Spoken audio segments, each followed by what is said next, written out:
All right. Good morning. Good morning. It's Big Thursday. Thursday is the day that I go on live at Rogue as well. Thursday is a busy day, and we have already had economic data come out. Now, it does look like it actually came out at 6:15 instead of 6:30. I had my eye on the calendar for 6:30, and the Forex Factory had it listed as 6:30, as I'm about to show you in a shared screen right now. And but I was watching the charts and they moved as if it were 6:15. So perhaps and the data showed up too as if it were 6:15. We're looking at the core PCE and unemployment claims, and the unemployment claims were worse than expected, meaning this is going to push the dollar down and anything traded against the dollar up.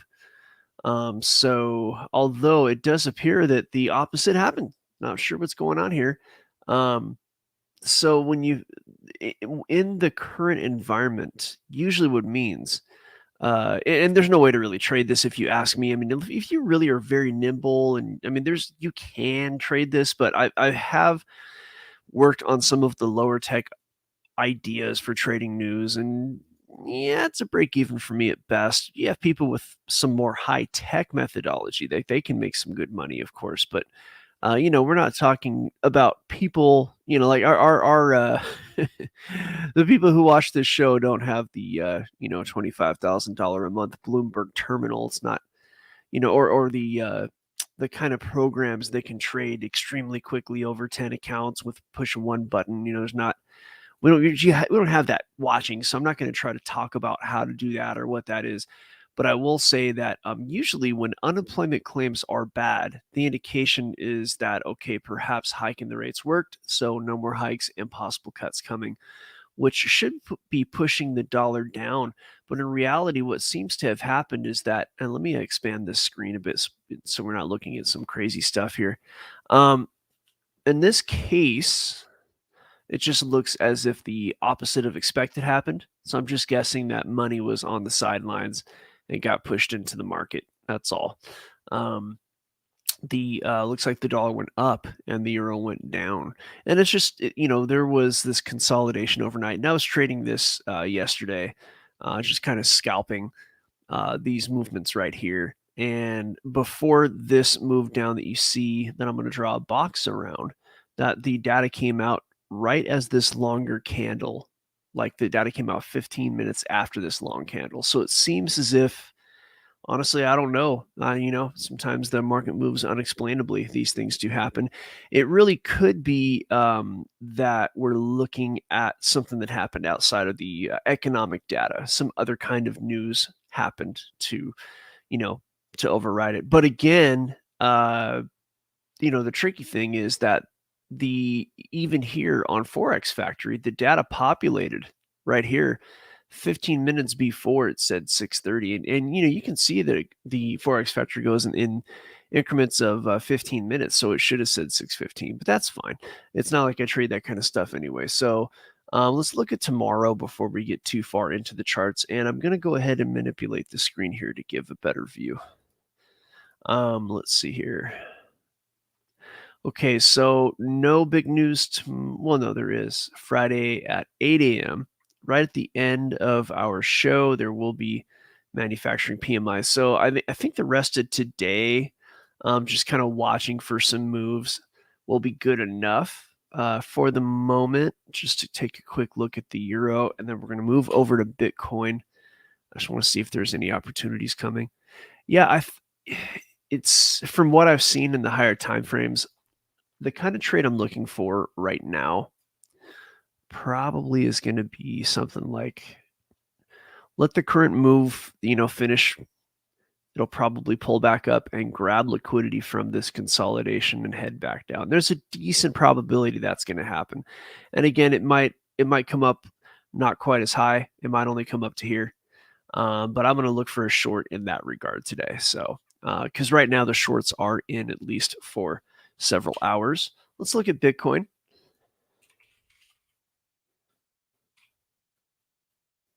We'll see what the corn is doing. I get the feeling it's just been consolidating, but I really haven't looked at it yet. Yeah, I called that one. So above here, the big red all-time high, the test of that, the big rejection. This is the test and the rejection right here, and we're all very familiar with that. Now, what has happened is price is just consolidating in this area. So, um, I mean, this is actually, if you ask me, relatively bullish. It doesn't mean it's absolutely bullish. But, things could, price could head down. It's very possible. And I will take a look shortly at what the algos are saying. But for the moment, for price to have this V-shaped recovery, right? For price to fall down as hard as it did and then pop right back up, those V-shaped recoveries tend to be pretty bullish. And if anything, I would say this looks like we're in some sort of a bull flag right now. Of course, we're in Bitcoin, so we do have to be careful with bull flags because they could just be part of the momentum ignition algorithm. And I used to talk about that a lot. But basically, the price action on Bitcoin can be manipulated to look like a bull flag, but it's not, right? So we'll have to be paying attention to the high time frame algos. And I'm going to take a brief look at that. Now, when I change the screen right now, don't let this freak you out if you're new. Okay, so if you're new, all the data on the screen that you're seeing right now, this is me testing things. It's not my entire algorithm. It's not like I don't need all this data to trade because a lot of people say, "Oh my gosh, I don't think I could ever do this," and then they don't want to come talk to us at Algo Factory because they trip out. Don't let that happen. I could tell you though, just looking at this data, I think it's bullish. If somebody said like, "Hey, gun to your head, what do you think is gonna happen next?" Right? I would first looked at the Kingfisher because there is something up against my head, and I'm worried about that. So I want to get as much data as possible. Let's see if we can spin it to win it here. Do we get the free credits? Do we? No. Okay. And let's maximize our liquidity screen here. There we go. And we're going to get a liquidity map right here and now. Most liquidity on Bitcoin right now is actually below price. So it doesn't mean price is going to go down necessarily, but right now you got between 63,500 or so, 63.5 to 64.4. So 63.5 to 64.4, right? That's where the liquidity is. And that's going to be like 64 basically here. That's a pretty slim bit of the chart, but I'm going to zoom in here. So it could easily happen that price runs down to grab this liquidity. But either way, that would still be mapping out basically. Let me code this properly here. That would be mapping out a consolidation up in this high area, right? And anytime you're in a bullish scenario and price is consolidating below a resistance, right? And the all-time high is clearly a resistance, it's probably the most important resistance ever.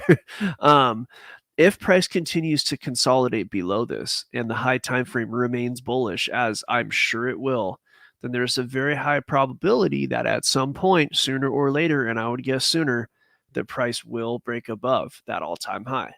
And that could easily happen today, tomorrow, next week. Now, Bitcoin is tricky, and Bitcoin could, break above to trap some more bulls and then go back down. But at this point, I'm just thinking that based on all the data I'm getting, there's a decent chance that if there is a pullback, it will be pretty mellow, pretty quick.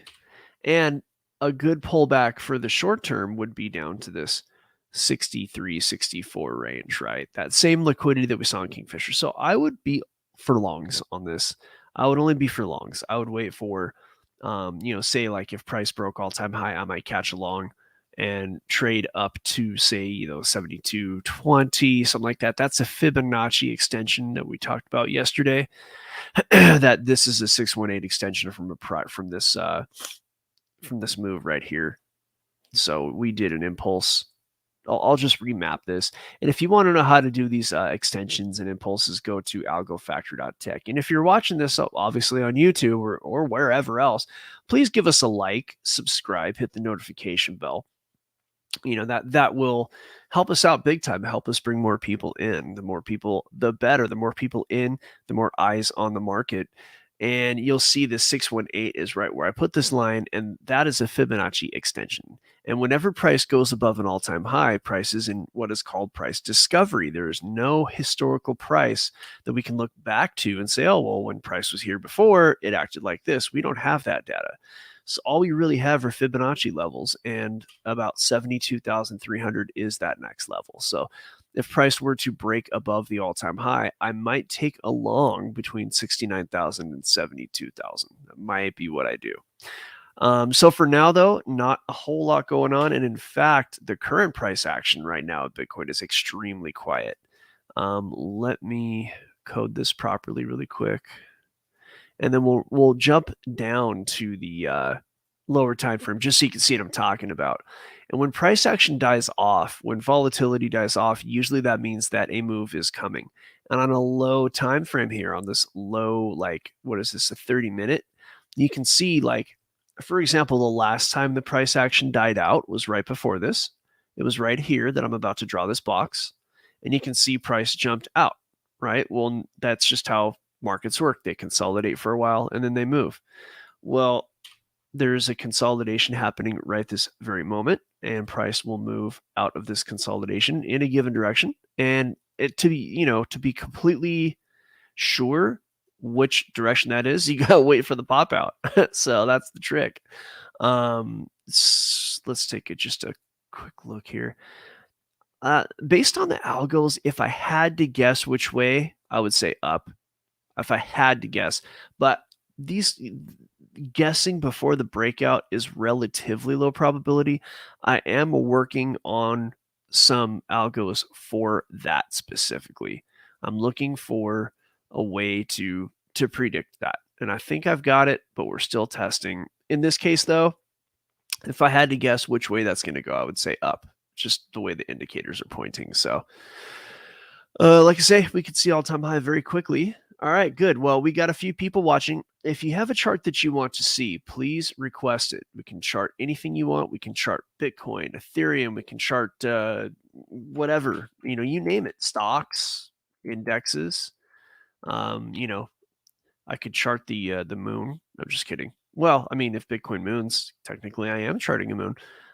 So let me move over to Ethereum since we don't have any requests. And again, you don't have to be an Algo Factory member to request any charts on this show, right? This show is for the public. Now, Ethereum, talk about a V-shaped recovery. Now, if you remember, I was in a long and I was able to get out of profit before it stopped out. My stop was in such a place to where if it did stop out, I would have not lost any money, right? I had my stop at entry. So now we're seeing something kind of similar to Bitcoin, but more bullish. We got XYO from the Dr. Mulder show. Yeah, sure. We'll take a look at XYO after we take a look at Ethereum. I would say, I would look at this as, this is a little unreliable because of the way the market was moving, but we'll still mark these levels out. I do have 4150 marked out, and the current impulse up, that V-shaped recovery impulse up like this, if I do a Fibonacci extension on that, then you're looking at 4150, right? Actually, you're looking at 4100. That's what you're looking at. But 4150 is historical resistance. So if I were to go long, I think the way I would play it would be for a break above I actually have this this old resistance mapped out at 39.19. That's where some price action was in the past. So I would wait for price to go above that, grab along right there. Ideally, there's a pullback, but with crypto, there may not be. There usually is, at least on a low time frame. And then I would go up to the fib level. I don't know that I would go past that. So a nice long might look like this, but it's a little bit too early to forecast that. We need price to break above that for me to set that long up. So I'm not just going to put like a stop entry. I need to see what price action does so I can determine a proper stop loss and even verify that it did go above that level.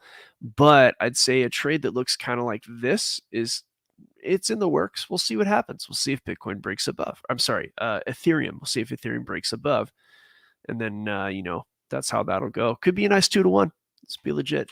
Let's take a look at XYO for the Dr. Mulder show. XYO.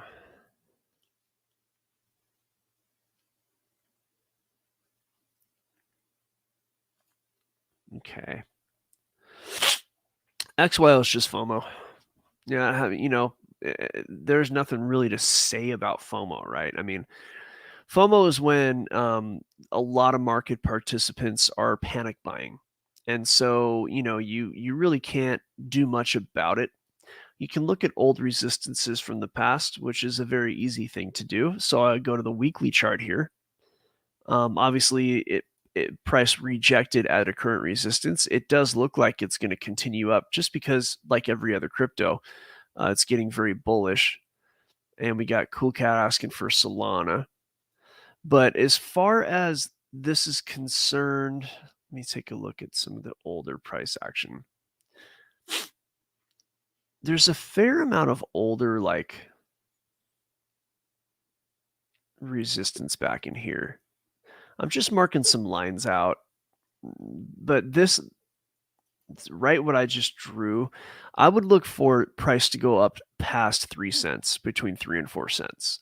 And in there, I think price might bounce around a bit before it moves forward, right? There is a considerable resistance actually up at 4.6 cents, but price may not go quite that far because we have a couple of pivot points here prior to that and a bit of a range kind of sort of built in that range. I think price might actually be attracted to that. But before it does that, you do have a considerable bit of price action to which price will be attracted in a bull market. So, as long as the bull continues, price is going to want to go up into this range. And it already has poked up into it. But again, you're dealing with a more local bit of resistance from that spike that occurred back in July of 2022. So if you can get past that, then price will be attracted to this area. And it may very well bounce around between, say, 1.5 cents to 2.2 cents. And then again, you'll see a sort of another range develop, probably, as I said before, between I'd say fairly between like say 2.6 cents and maybe 4 cents. You'll see another kind of range where price bounces around. But remember, if the market gets incredibly bullish, then you might end up just like blowing past all that, right? And some people think this will be the bull of the bull. It's quite possible. All right, let's take a look at Solana. And just a reminder that I always like to remind people, I called Solana back when it was below $20 last year. We don't really, we're not like Sol BT as well, USDT. We are not a signal service, right? But Sol did just hit my targets. Let me see. Oh, here it is. Okay, all the stuff populated. So if I go to a lower time frame, you're going to see my targets that I laid out on this trade, and I laid it out months ago. And finally, this trade hit targets. Hopefully, my long short box is there. I might be looking at. I'm on KuCoin. Yeah, I think this. I must have erased my data, I guess. Let me go over to Binance. Maybe that's where it is. Let's see here. I mean, look, if it's not on this, if I somehow erased my data, that's fine. Just understand that I have been saying 144 as a target for like 2 weeks at least. And so Solana has made its way up. So at this point, we're looking at moving up towards, it looks like my next target I have listed is at 171.59. But what I'll probably do is go to a higher time frame and see if I can map this out. and justify that 171.59. Okay, so here it is. This is how I did it. I mapped this impulse right here, this higher time frame impulse for that. So the 1618 was at 173, so maybe front running that based on some old structure. Yeah, no, yeah, there's a little bit of structure above that, and there's some important. Yeah, so I'd say 170, 160 would be the next target. But definitely a breakout. I mean, it looks like a breakout, unless it's not. One could kind of play the breakout trade. Let me drop down to define this range just a little bit better. See how price action behaved in that area. Not very pretty because of the Bitcoin madness, but those deviations are beastly, but that's what you get. Yeah, I mean, look, a decent trade on Solana right now might be, since we've seen a breakout, really, I might even take this trade. Now that my 144 target has been met, I might have a stop loss kind of down below some of this structure here, and just a nice, I might even do tighter stop on this, but this is a nice little trade. I mean, we're in a breakout, and that breakout is staying above the prior price very nicely. One could have their stop even like right here. Nice tight stop. It's a nice trade. Nice freebie. Yeah, I think we're almost done with the live show. So as soon as we are, I think I'll actually take that trade. Let's take a look over at, oh yeah, 20. Actually, it was like $13 or $17. It was below 20 that I called Solana. And I just told everybody that I'm buying Solana at this price. Like what the explanation was that the association with FTX pushed Solana down, and the fundamentals of Solana itself never changed. And Solana is a great coin, great ecosystems, got an insane amount of throughput. When Solana has a problem, they can fix in minutes what takes Ethereum years to fix. So Solana has even had some outage, as many cryptos have, and instead of having to wait to fix the problem and have this big developer thing where they got to take time and launch it all and all, they fixed it and had it back up and running. We're going to do a quick stock SCMI for SG, but before we do that, we do have the gorilla in the house. How are you, sir? With my Tarzan cry. You got me on that channel. Of the the one I'm talking about. The scammers. Yeah, that guy's good, right? He's hilarious, dude. I'm like, I'm so cracking funny. up, man. He's so funny. I love it. He just gets these people on the phone for like hours, like a whole day, sometimes like 24 hours. I'm going to end my life. Yeah. I did end my life. You are ending my life. You are ending my life. Fucking SG, I don't know if you're one of our Algo Factory members, but this is a FOMO trade. So you're pretty much in FOMO with this company, microcomputer. I'm assuming it's like a microprocessor company. And so what I would do is a Fibonacci extension. This was essentially a 382 pullback. It really was a 382 pullback because they pulled back to 382, but I'd be looking at targets. It's a little late to get in if you ask me, unless you can kind of maybe find a way to put a tight stop, and that's all on you. You got to figure that out for yourself.